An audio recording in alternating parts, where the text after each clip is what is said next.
জানিয়ে দিব আজকের বাংলার চাঞ্চল্যকর সংবাদ। শুরুতেই সংবাদ শিরোনাম। রাজনৈতিক অঙ্গনে তোলপাড়, কবে দেশে ফিরবেন শেখ হাসিনা তা নিয়ে আলোচনা তারেক রহমান, থাকছে প্রতিবেদনে। চট্টগ্রামে নিষিদ্ধ ছাত্রলীগের ঝটিকা মিছিল, আটক নয়, থাকছে প্রতিবেদনে।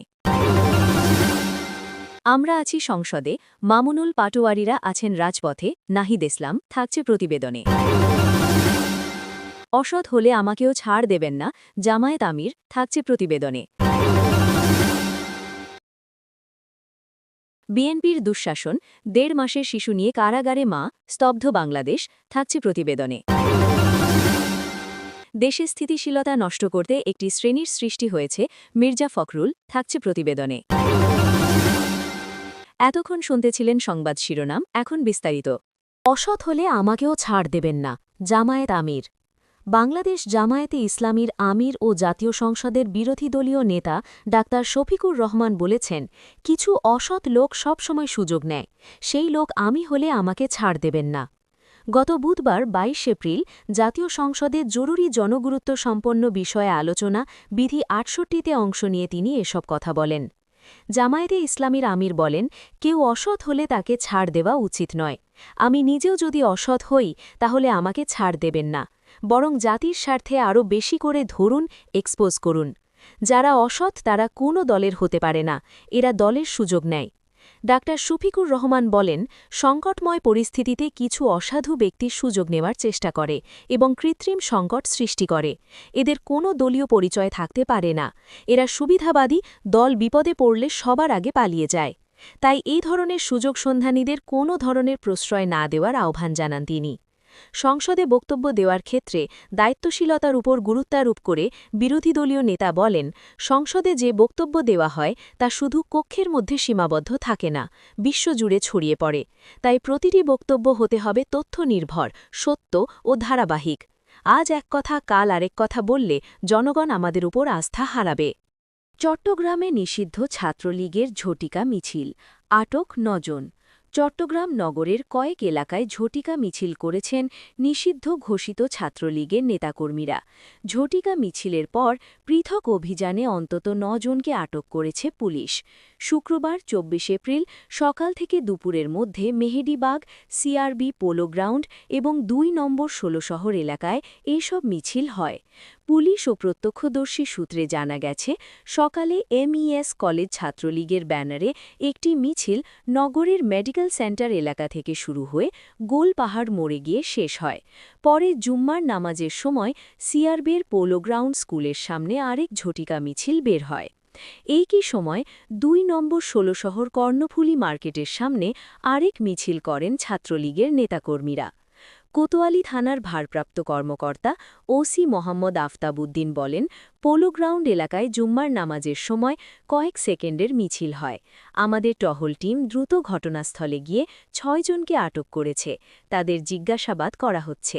পাঁচলাইশ থানার আওতাধীন এলাকায় মিছিলের ঘটনায় আরও ৩ জনকে আটক করা হয়েছে বলে জানিয়েছে পুলিশ। পাঁচলাইশ থানার ভারপ্রাপ্ত কর্মকর্তা ওসি জাহিদুর রহমান বলেন, সকালের মিছিল থেকে কয়েকজনকে আটক করা হয়েছে, তাদের কাছ থেকে কিছু তথ্য মিলেছে। জড়িত অন্যদের শনাক্তে অভিযান চলছে। নিষিদ্ধ সংগঠনের কোনো তৎপরতা চলতে দেওয়া হবে না। সামাজিক যোগাযোগ মাধ্যমে ছড়িয়ে পড়া ভিডিওতে দেখা যায়, মিছিলগুলোতে অংশ নেওয়া নেতাকর্মীরা আওয়ামী লীগের পক্ষে এবং সাবেক প্রধানমন্ত্রী শেখ হাসিনার সমর্থনে বিভিন্ন স্লোগান দেন। এছাড়া চট্টগ্রামের হাটহাজারী বাসস্ট্যান্ড এলাকায় গতকাল বৃহস্পতিবার সন্ধ্যায় তেলের দাম বৃদ্ধি ও বিদ্যুৎ বিভ্রাটের প্রতিবাদে হারিকেন জ্বালিয়ে বিক্ষোভ মিছিল করা হয়। এই মিছিলের নেতৃত্ব দেন চট্টগ্রাম উত্তর জেলা ছাত্রলীগের সহসভাপতি পারভেজ তালুকদার। তবে এসব মিছিলের বিষয়ে সংশ্লিষ্টদের কোনো আনুষ্ঠানিক বক্তব্য পাওয়া যায়নি। চট্টগ্রাম মহানগর পুলিশের সহকারী কমিশনার জনসংযোগ আমিনুর রশিদ বলেন, মিছিলের ভিডিও সংগ্রহ করে যাচাই করা হচ্ছে, জড়িতদের শনাক্ত করে আইনের আওতায় আনা হবে। দেশে স্থিতিশীলতা নষ্ট করতে একটি শ্রেণীর সৃষ্টি হয়েছে, মির্জা ফখরুল। দেশে একটি শ্রেণীর সৃষ্টি হয়েছে যারা বর্তমান স্থিতিশীলতা নষ্ট করতে চায় বলে মন্তব্য করেছেন স্থানীয় সরকারমন্ত্রী ও বিএনপির মহাসচিব মির্জা ফখরুল ইসলাম আলমগীর। আজ শুক্রবার ২৪ এপ্রিল দুপুরে ঠাকুরগাঁও শহরের কালীবাড়ি মির্জা রুহুল আমিন মিলনায়তনে ঘূর্ণিঝড়ে ক্ষতিগ্রস্ত পরিবারের মধ্যে টিন, নগদ অর্থ এবং বিভিন্ন সামাজিক ও ধর্মীয় প্রতিষ্ঠানের অনুকূলে অর্থ বরাদ্দ প্রদান অনুষ্ঠানে তিনি এই মন্তব্য করেন। মিথ্যা প্রচারণায় বিভ্রান্ত না হওয়ার আহ্বান জানিয়ে অনুষ্ঠানে উপস্থিত জনসাধারণের উদ্দেশ্যে মন্ত্রী বলেন, আমার শুধু একটাই অনুরোধ, আপনারা কখনো বিচলিত হবেন না। যারা মিথ্যা কথা বলে বা প্রচারণা চালায় তাদের প্রশ্রয় দেবেন না। দুর্ভাগ্যজনকভাবে দেশে এমন একটি শ্রেণীর সৃষ্টি হয়েছে যারা স্থিতিশীলতা নষ্ট করতে চায়। মন্ত্রী আরও বলেন, জনগণ ঐক্যবদ্ধভাবে ৫ই অগস্ট একটি ফ্যাসিস্ট শক্তিকে পরাজিত করেছে। এই ঠাকুরগাঁওয়েও বহু আন্দোলন হয়েছে। দীর্ঘ ১৭ বছর ধরে আমার দল ও জোট আন্দোলন করেছে, ছাত্র জনতা একসঙ্গে লড়েছে। ঠাকুরগাঁওয়ে প্রায় ১৩ জন শহীদ হয়েছেন। তারা একটি সুন্দর বাংলাদেশের জন্য প্রাণ দিয়েছেন। আমাদের সেই প্রাণের মূল্য দিতে হবে। আমরা একটি শান্তিময়, স্থিতিশীল এবং উন্নত বাংলাদেশ দেখতে চাই। ঠাকুরগাঁও সহ উত্তরের জেলাগুলোর উন্নয়নে সরকারের নেওয়া নানা পদক্ষেপের কথা তুলে ধরে মির্জা ফখরুল বলেন, আমরা একটি উন্নত ঠাকুরগাঁও গড়তে চাই। এলজিআরডির অধীনে বর্তমানে দিনাজপুর, ঠাকুরগাঁও, পঞ্চগড়ের রাস্তাঘাট সহ অন্যান্য উন্নয়নের জন্য প্রায় ১,৫০০ কোটি টাকার একটি প্রকল্প চলমান রয়েছে। এছাড়া শুধু ঠাকুরগাঁওয়ের উন্নয়নের জন্য ১,৫০০ কোটি টাকার আরও একটি নতুন প্রকল্প। আমরা আছি সংসদে, মামুনুল ও পাটোয়ারিরা আছেন রাজপথে। নাহিদ ইসলাম। দেশে জুলাই সনদ আর গণভোট বাস্তবায়নে প্রয়োজনে সংসদ আর রাজপথ একাকার হয়ে যাবে বলে মন্তব্য করেছেন জাতীয় নাগরিক পার্টি এনসিপির আহ্বায়ক ও বিরোধী দল চিফ হুইপ নাহিদ ইসলাম। শুক্রবার ২৪ এপ্রিল রাজধানীর সোহরাওয়ার্দী উদ্যানে বাংলাদেশ খেলাফত মাজলিস আয়োজিত গণভোটের গণরায় বাস্তবায়নের দাবিতে গণসমাবেশে বিশেষ অতিথির বক্তব্যে তিনি এসব কথা বলেন। অনুষ্ঠানে বিশেষ অতিথির বক্তব্যে নাহিদ ইসলাম বলেন, আল্লামা মামুনুল হককে ষড়যন্ত্র করে সংসদে যাওয়া ঠেকানো গেছে, কিন্তু রাজপথে তাকে থামানো সম্ভব নয়। আমরা সংসদে আছি জুলাই সনদ আর গণভোট বাস্তবায়নের কথা বলার জন্য, আর রাজপথে আছেন মামুনুল হক আর নাসির উদ্দিন পাটোয়ারি। যদি প্রয়োজন হয় রাজপথ আর সংসদ একাকার হয়ে যাবে। তিনি আরও বলেন, আমরা এখনও রয়ে-শয়ে কথা বলছি, কিন্তু দেশের মানুষ ভালো নেই। দ্রব্যমূল্যের ঊর্ধ্বগতি, জ্বালানি সংকট, হাম সংকট। বিরোধী দল সর্বত্র দায়িত্বশীল ভূমিকা পালনের চেষ্টা করছে, সরকারকে সহযোগিতা করার চেষ্টা করছে। এসব নিয়ে আমরা রাজনীতি করতে চাইনি, কিন্তু সরকার বারবার কথার বরখেলাপ করছে।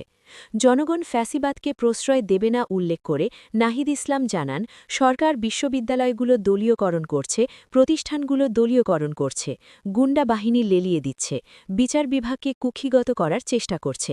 কিন্তু বাংলাদেশের জনগণ, দেশপ্রেমিক মানুষ এই নতুন করে জেগে ওঠা স্বৈরতন্ত্র, পুরনো বন্দোবস্ত, পুরনো সংস্কৃতিকে যারা টিকিয়ে রাখতে চায় তাদেরকে কোনোভাবেই প্রশ্রয় দেবে না। এ সময় সরকারকে হুঁশিয়ারি দিয়ে এনসিপির আহ্বায়ক বলেন, গণভোটের রায় প্রত্যাখ্যান করলে পরিণতি ভয়ঙ্কর হবে। যতক্ষণ না সরকার গণভোটের গণরায় মেনে নেবে ততক্ষণ আমরা লড়াই চালিয়ে যাব। যদি সরকার সংখ্যাগরিষ্ঠতা, ২/৩ আসন আর গায়ের জোরে গণরায়কে প্রত্যাখ্যান করে তাহলে তাদের পরিণতিও পুরনো ফ্যাসিবাদীদের কয়দায় হবে।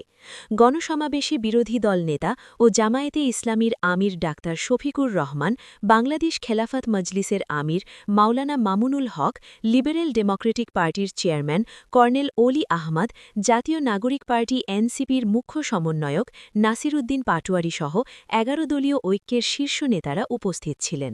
বিএনপির দুঃশাসন, ১.৫ মাসের শিশু নিয়ে কারাগারে মা, স্তব্ধ বাংলাদেশ।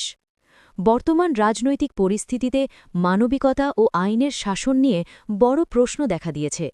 জুলাই দাঙ্গার একটি মামলায় ১.৫ মাসের দুধে শিশুকে নিয়ে কারাগারে যেতে হয়েছে যুব মহিলা লীগ কর্মী শিল্পী বেগমকে।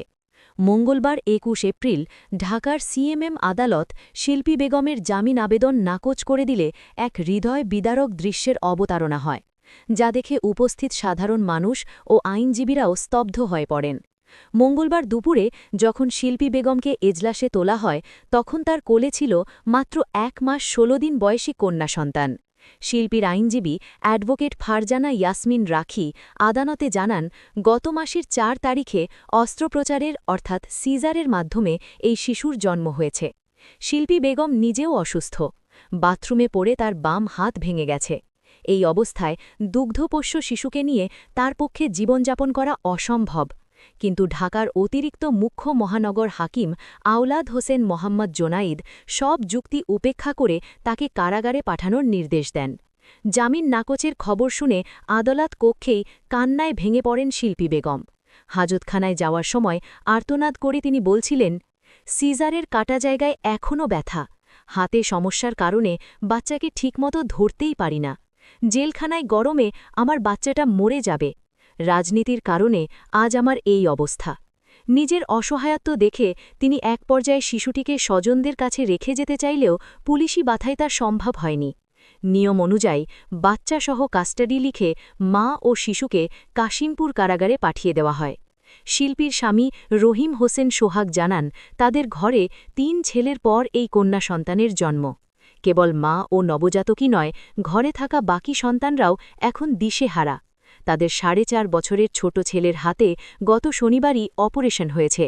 একদিকে অসুস্থ সন্তান, অন্যদিকে ১.৫ মাসের শিশুসহ স্ত্রীর কারাদাস। সব মিলিয়ে পরিবারটি এখন চরম সংকটে। শিল্পীর খালা সুমি খানম আক্ষেপ করে বলেন, ডাক্তার ওকে ৪ মাস বিশ্রামে থাকতে বলেছিলেন, ও তো ঠিকমতো বসতেই পারে না। বাচ্চার যত্ন নেবে কিভাবে? রাজনৈতিক প্রতিহিংসার জেরে একজন প্রসূতি মা ও দুগ্ধপোষ্য শিশুকে কারাগারে পাঠানোর এই ঘটনা সামাজিক যোগাযোগ মাধ্যমসহ জনমনে তীব্র প্রতিক্রিয়ার সৃষ্টি করেছে। মানবাধিকার কর্মীরা বলছেন, অপরাধের বিচার অবশ্যই হবে, কিন্তু ১.৫ মাসের শিশুর মৌলিক অধিকার ও মানবিক দিক বিবেচনায় জামিন না দেওয়া অত্যন্ত দুঃখজনক। এই ঘটনা বর্তমান শাসনামলের এক কালো অধ্যায় হিসেবে চিহ্নিত হয়ে থাকবে বলে মনে করছেন সংশ্লিষ্টরা।